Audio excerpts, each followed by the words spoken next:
Is there anything you regret about what you did on that day? Yes or no? I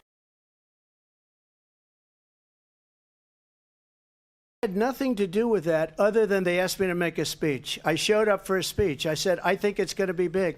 I went to Nancy Pelosi and the mayor of Washington, D.C., and the mayor put it back in writing, as you know.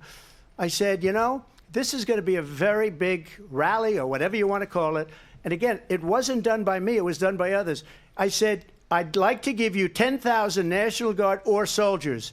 They rejected me. Nancy Pelosi rejected me. It was just 2 weeks ago. Her daughter has a tape of her saying she is fully responsible for what happened. They want to get rid of that tape. It would have never happened if Nancy Pelosi and the mayor of Washington did their jobs. I wasn't responsible for security. Nancy Pelosi was responsible. She didn't do her job.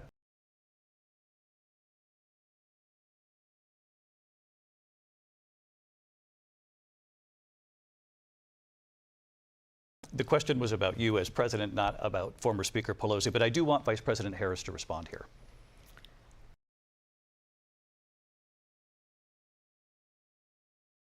The President of the United States incited a violent mob to attack our nation's capital, to desecrate our nation's capital. On that day, 140 law enforcement officers were injured, and some died.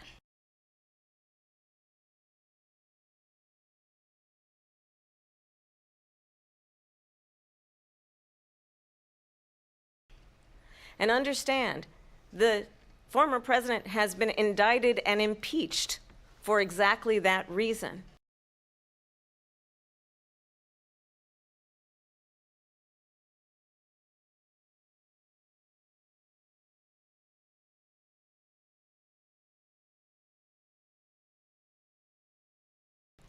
But this is not an isolated situation. Let's remember Charlottesville, where there was a mob of people carrying tiki torches, spewing anti-Semitic hate. And what did the president then at the time say? There were fine people on each side.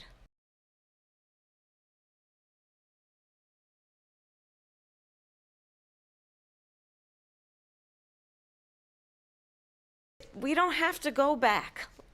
Let's not go back. We're not going back. It's time to turn the page.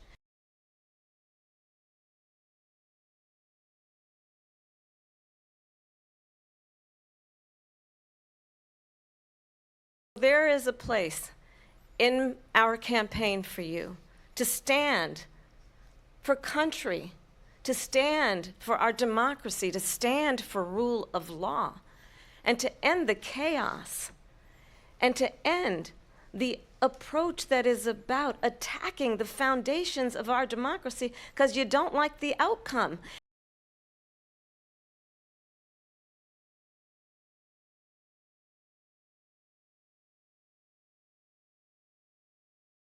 Donald Trump, the candidate, has said in this election there will be a bloodbath if this and the outcome of this election is not to his liking.